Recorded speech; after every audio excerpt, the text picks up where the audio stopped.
Have you ever wondered why judging others feels so heavy, even when no one hears your thoughts? Why does that inner commentary, that silent disapproval, leave a strange restlessness inside you? Sometimes, after judging someone, your mind keeps replaying their behavior, their mistake, their face. It lingers like an echo that refuses to fade. Have you noticed that? It's not just psychology. It's energy. According to the wisdom of Paramahansa Yogananda, thoughts are not empty things, they are living vibrations. Every time you judge someone, your thought becomes a small current of energy that reaches out and touches them. You might think the judgment stays inside your head, but in truth, it travels through the subtle realms of consciousness, forming an invisible thread between your soul and theirs. And through that thread, energy begins to flow, sometimes peace, sometimes pain. This is the secret reason why judgment feels heavy. You are not simply observing, you are energetically participating in the karma of another being. You become part of their spiritual equation, bound by the very vibration you projected. In that moment, their lesson becomes partly yours. So when you judge, you are not rising above someone. You are stepping into their story. You are tying yourself to their karma through invisible threads of thought and feeling. The soul knows this truth even when the mind does not. And that is why deep within, judgment never brings peace, it only binds. Every thought you think carries a vibration. This is something Paramahansa Yogananda spoke of often, that thoughts are not vague clouds floating in the mind. They are living forces with power, direction, and magnetism. When you think lovingly of someone, your energy uplifts them. And when you think critically or harshly, that energy moves in the same way. But it disturbs both their peace and your own. When you judge someone, even silently, your consciousness extends outward like a fine thread of energy. That thread touches the person you are thinking about. You may never say a word to them, but on a subtler level, a small exchange takes place, a vibration of opinion, emotion, and karma. This is why judgment feels so draining. You are not only sending energy out, you are unconsciously pulling some back in. Imagine your mind as a lake. When you observe someone's actions with awareness and compassion, the water stays calm and clear. But when you react with judgment, you throw a stone into that lake, and the ripples distort your own reflection. You stop seeing truth as it is. You see only your reaction to it. Yogananda taught that to keep your soul free, you must watch your thoughts as a guardian watches a sacred flame. Because every negative judgment you send becomes a small karmic seed. It may return to you later in a situation that teaches the same lesson you once condemned in others. When you understand this, you begin to see the sacred responsibility of thought. You realize that judgment is not harmless. It is participation in another soul's karma. Awareness, not judgment, is the path to freedom. Karma is not punishment, it is education. It is life's gentle and exact mirror. Paramahansa Yogananda often said that the universe is a perfect teacher, reflecting back to us the vibrations we send out. When we judge another, the judgment becomes a mirror that soon turns toward us.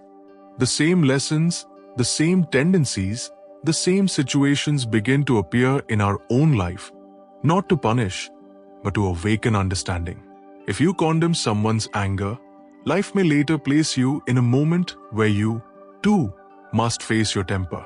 If you look down on another's weakness, a time will come when your strength is tested in the same way. Why does this happen?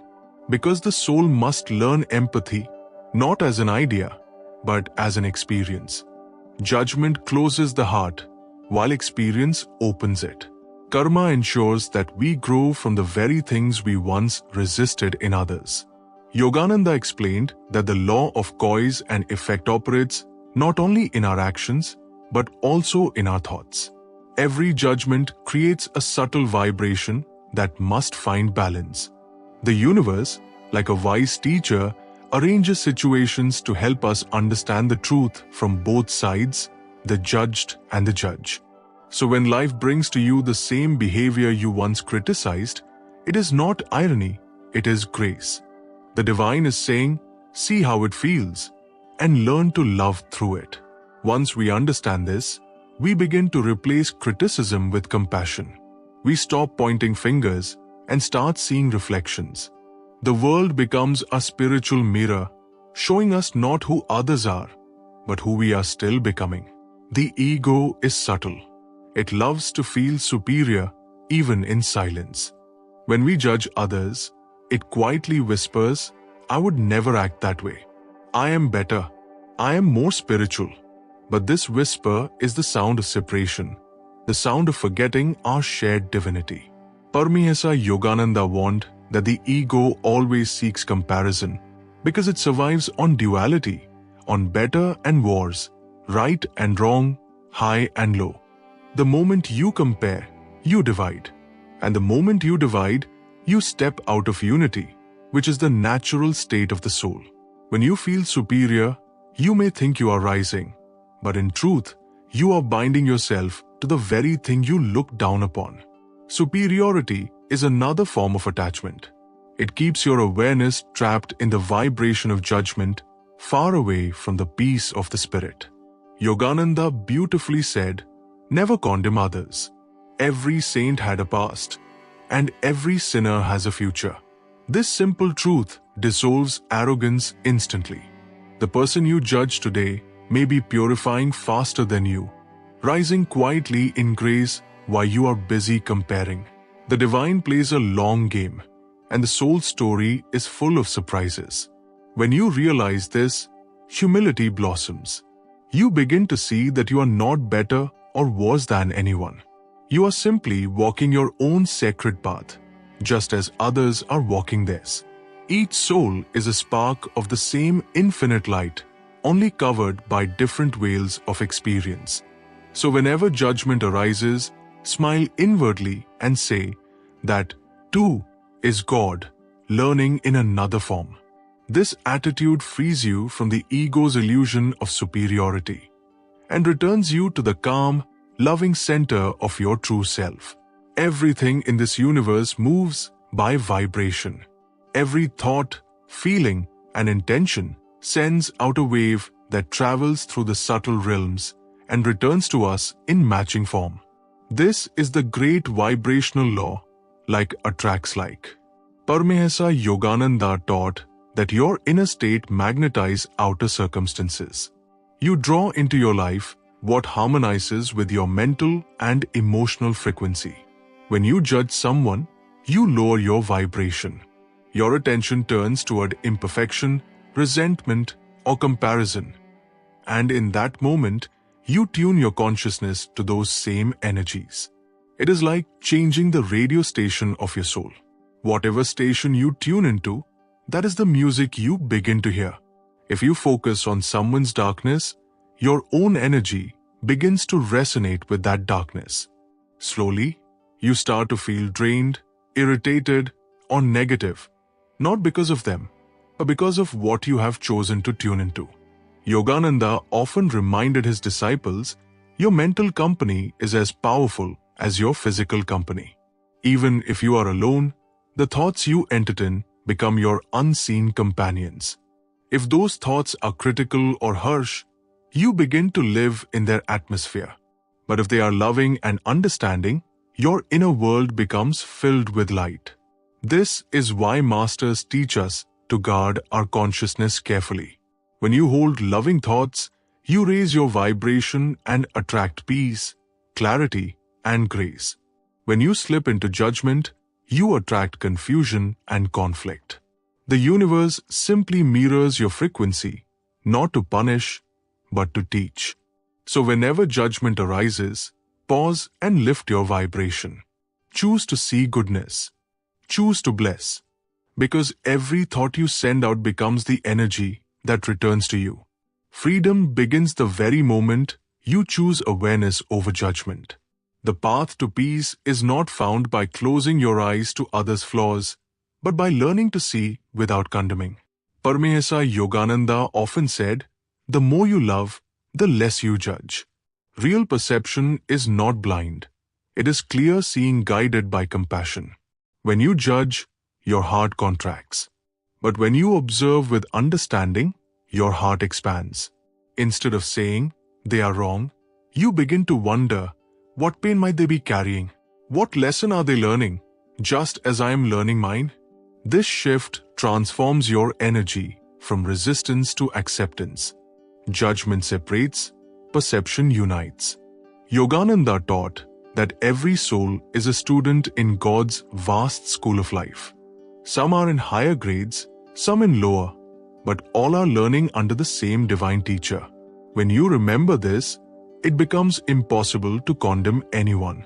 You simply recognize that everyone is unfolding in their own time and rhythm. The wise do not mock the child who stumbles while learning to walk.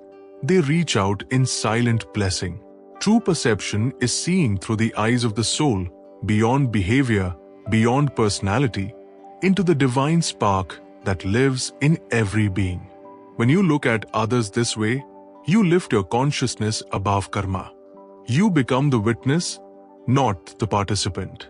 You watch without absorbing, you feel without judging. This is the path of freedom. Every time you replace judgment with perception, you untie a karmic knot. You begin to live as the soul truly intended, free, peaceful, and rooted in divine understanding. To see without judgment is not weakness. It is the highest strength of the awakened heart.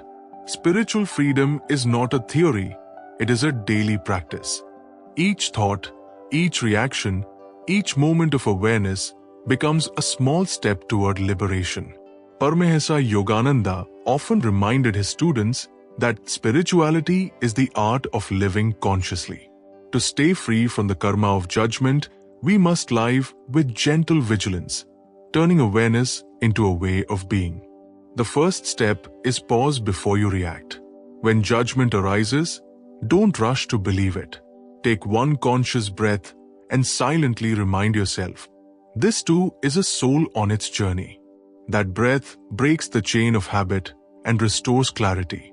The second step is send a silent blessing. Instead of thinking, they should change, say inwardly, may they find light as I too seek it. This transforms criticism into compassion and instantly raises your vibration. The third step is reflect within. Ask yourself, what is this moment showing me about myself? Often, the people we judge mirror something we have not yet healed. Turning inward changes judgment into self-understanding and self-understanding into peace. The fourth step is stay anchored in love. Meditation, prayer, or even silent gratitude connect you to the higher vibration of the soul. When love fills your consciousness, judgment cannot take root. You begin to see the divine behind every mask. Yogananda said, love is the divine magnet that unites all souls. When you practice these steps, you align with that magnet. You stop absorbing others' karma and begin radiating your own light. Freedom is not found in changing others. It is found in purifying your own heart until only love remains. So, dear one, the next time you find yourself judging, pause for just a moment. Feel what is really happening inside you. Judgment may seem small, but it quietly ties your soul to the very karma you wish to avoid. Every opinion, every harsh thought, every silent criticism becomes a thread in the web of attachment. Yet within you lies the power to break free through awareness, compassion, and love. Remember this truth. When you choose understanding over judgment, you are choosing freedom. When you choose love over criticism, you are choosing peace. The soul does not grow through comparison. It grows through compassion. And each time you bless instead of blame, you rise above the wheel of karma and return to your true divine nature. Let your heart become like a mirror, reflecting everything, but holding nothing. Observe life, learn from it, and bless it all. That is the way of the yogi, the path of the soul that seeks union with God. If this message touched your heart, take a moment now to write in the comments. What did you feel while listening to this truth? Did a certain line or insight awaken something within you? Share it below or simply type Jai Gurudev as a prayer of gratitude and remembrance. And before you go, tell me, what topic would you like the next video to explore on your spiritual journey? Your suggestion may become our next guided reflection. Until then, stay peaceful, stay loving, and keep your heart anchored in divine awareness. Jai Gurudev.